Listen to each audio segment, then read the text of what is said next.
Bon midi, un sujet chaud.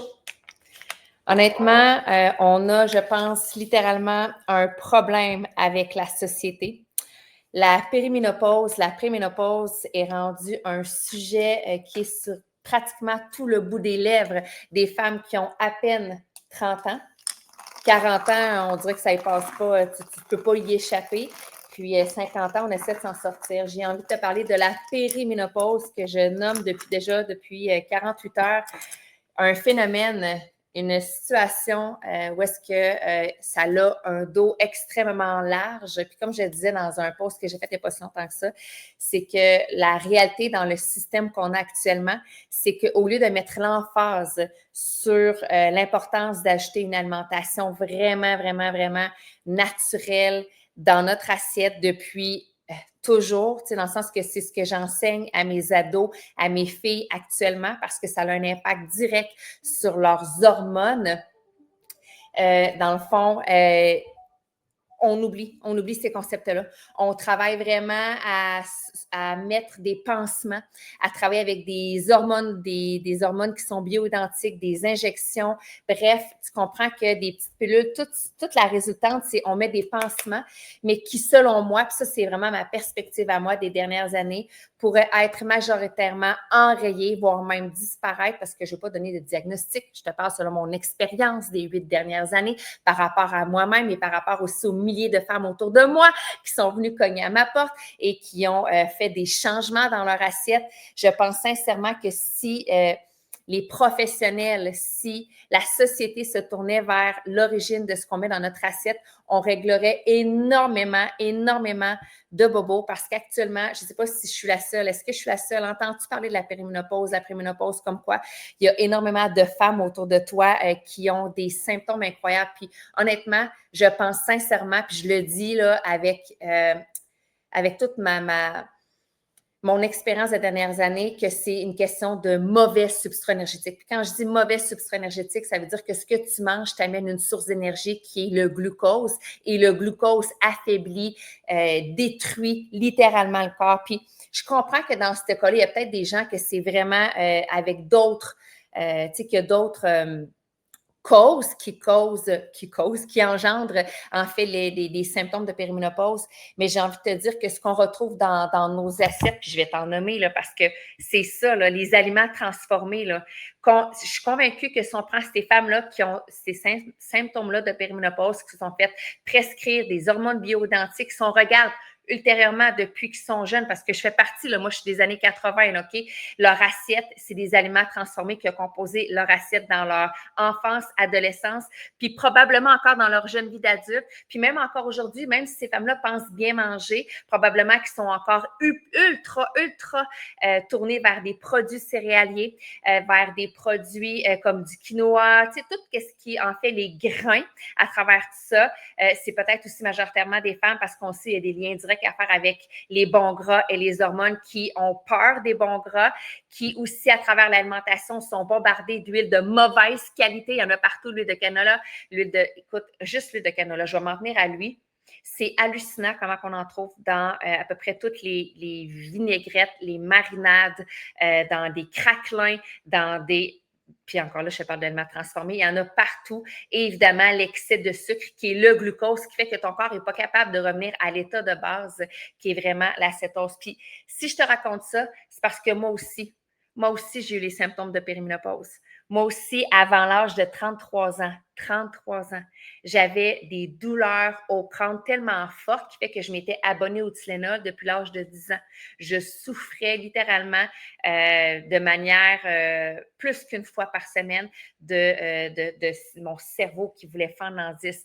J'avais une faim constante du matin jusqu'au soir. C'est pas normal que ton corps que tu sois toujours en hypoglycémie, que tu aies toujours besoin de snacker pour devoir maintenir ton énergie. C'est littéralement, je me réveillais, je devais manger, puis je me couchais avec une collation. Que ce soit sucré ou salé, là, ça n'a pas d'importance, là, je devais manger. J'avais également enchaîné avec ça des troubles digestifs, des reflux gastriques constamment. Les enzymes digestives ne fonctionnaient plus du tout. J'avais des douleurs. J'avais également des douleurs au niveau, des douleurs en fait, des problèmes au niveau de la flore intestinale, hyper ballonné, le ventre qui gonflait, avoir cette impression d'être enceinte d'un bébé de 4 mois, toutes les fins de journée, rouler mon legging, détacher mes pantalons, enlever ma ceinture. C'était mon cas avec des douleurs avec tout ça, qui s'accompagnaient soit de périodes de constipation, pouf, par une diarrhée explosée, parce qu'on s'entend à un moment donné, il faut que ça sorte, il faut que ça sorte. Fait que ça, c'était mon système à moi.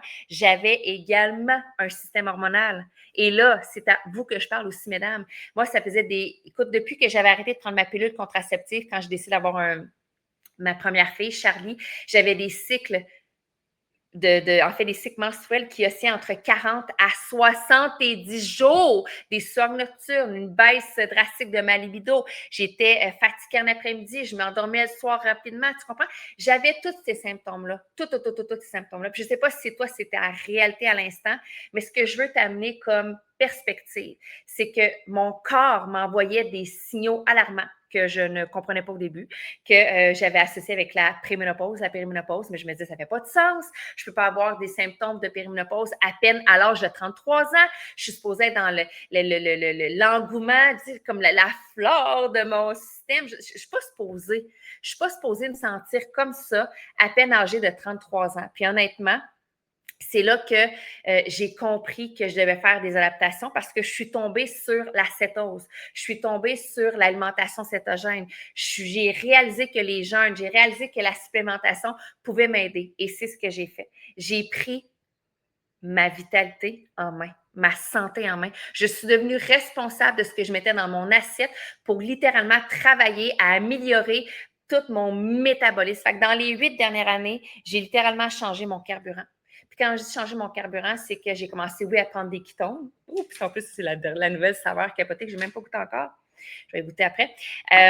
J'ai commencé à changer mon carburant, donc la composition de mon assiette. J'ai littéralement ça, là, éliminer les aliments transformés. Ça ne fait plus de partie de mon assiette.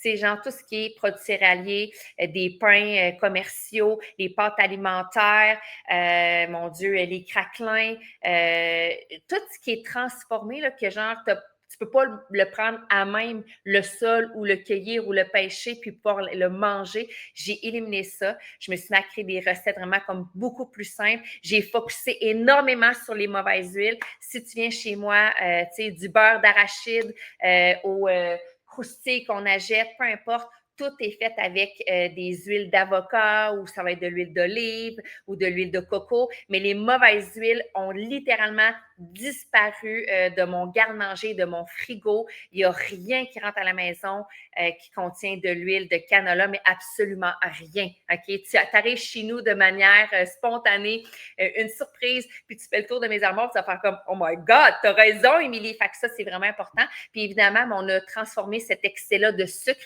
par l'abondance de bons gras et de protéines. Et tout ça fait en sorte que tout a disparu.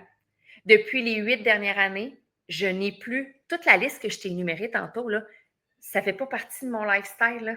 Fait que tu comprends qu'il y a des méthodes différentes que d'avoir. Puis peut-être que là, tu es rendu à l'étape où tu as besoin de recours externe parce qu'écoute, ton système il est tellement genre scrapoute. OK? Puis je ne veux pas dire que c'est. Tu sais, je veux dire peut-être qu'il y a certaines personnes que les hormones bioidentiques, c'est comme ça n'a pas le choix. Mais j'ai envie de te dire que et si, le fait de changer réellement ton assiette, pas « Ah, je mange santé, je mange bio, puis je mange sans gluten », ça ne veut rien dire ça, OK? Vraiment de laisser place à une alimentation qui est riche en protéines animales, j'ai bien dit animales, en bons gras, avec lesquels tu as éliminé tout ce que je t'ai partagé là au travers. Bien écoute, laisse-toi donc la chance dans la prochaine année, puis oui, la prochaine année. Je vais être aussi tranchante comme ça. Moi, personnellement, ça m'a pris à peu près 8 à 12 mois à être capable de replacer mon système hormonal. Mes signaux de faim, ma leptine, ma magréline, tu comprends? Tout, là, tu sais, mon cycle féminin, tout ce qui s'ensuit, OK? Toute la boule hormonale que je suis en tant que femme, ça m'a pris de 8 à 12 mois. 8 à 12 mois. Puis pour entrer rapidement, pour vrai, dans cet univers-là, j'ai 2 propositions pour toi. Parce que honnêtement, tu es responsable de ta santé. Hein? Avec tout mon amour et ma bienveillance, si ton état de santé décrépit, puis que tu attends genre parce que ça fait longtemps que le corps hurle, là. C'est pas vrai que quand tu arrives, à moins que tu ne l'aies pas entendu comme moi aussi, je n'entendais pas mon style. J'avais associé ces signaux-là à des problèmes de femmes qui sont comme normales, mais ce n'est pas normal du tout.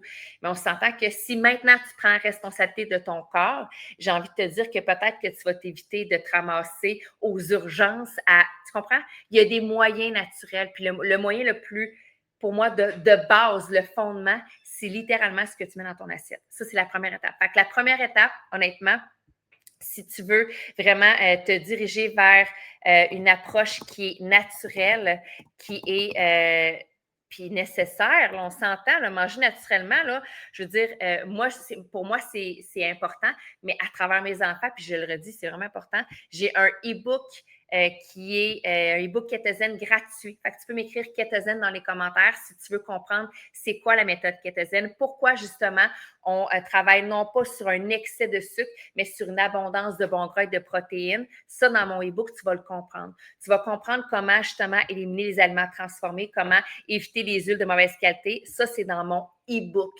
Mon e-book, là, ça va faire 7 ans qu'il roule. Il a été téléchargé par, je ne sais même plus comment, de milliers de personnes qui l'ont lu et qui aujourd'hui ont conscience de ce qu'ils mettent dans leur assiette, puis ont tellement fait des bons quantiques dans leur vitalité grâce au fait qu'ils ont compris que ce que tu mets dans ton corps, ton carburant, si tu actives la cétose, là, c'est miraculeux. Moi, je le dis, là, c'est miraculeux, la cétose, honnêtement, c'est hallucinant. Puis si tu veux la vitesse accélérée, la deuxième, c'est un défi de jeûne. Pour vrai, tu veux faire un défi avec moi sur 5 jours avec des ketones comme ça ici pour accélérer le nettoyage, la réparation et la reprogrammation vers la cétose, ces vitesses fulgurantes au niveau de tout ce qui peut se passer dans ton corps. On fait ça dans un groupe privé, c'est super intéressant. Fait que si toi, la vitesse numéro 2 t'indique, puis ça peut être 1 et 2, là, tu peux m'écrire Kétosène, je vais t'envoyer mon e-book puis faire aussi partie du jeûne, ça va me faire plaisir. Donc, je te rappelle qu'il y a des méthodes différentes parce qu'actuellement, la périménopause a le dos large en tabarouette, OK? En tabarouette. On parle de plein de pansements, mais c'est drôle, il n'y a pas beaucoup je veux dire, d'acteurs qui vont parler de l'importance du carburant, le substrat énergétique qu'il y a dans ton corps. Parce que c'est bien beau vouloir manger ce que tu aimes, puis compter tes calories, puis être dans la balance, être dans la restriction calorique. Mais si tu manges tout le temps transformé, c'est ça. Fait que voilà. Fait que tu le sais maintenant. Tu peux pas faire semblant. Fait que honnêtement, partage, tag des femmes qui ont besoin d'entendre ce message-là. Cette méthode-là fonctionne. Pas juste pour moi, pour les milliers de femmes autour de moi. Ça vaut vraiment le coup d'essayer. De toute manière, manger, c'est un bien nécessaire. Mais lorsque tu manges, est-ce que tu manges en tant que d'activer la performance dans ton corps ou dans la destruction? Pense-y. Pense-y, parce que peut-être qu'à tous les jours, tu détruis ton corps juste parce que tu mets dans ton assiette et que tu penses que c'est santé, parce que c'est ce qu'on nous a enseigné, à manger des gaufres égaux, puis à prendre des céréales, puis les multigrains, puis oui, c'est drôle, la population est franchement malade. Ciao la gang!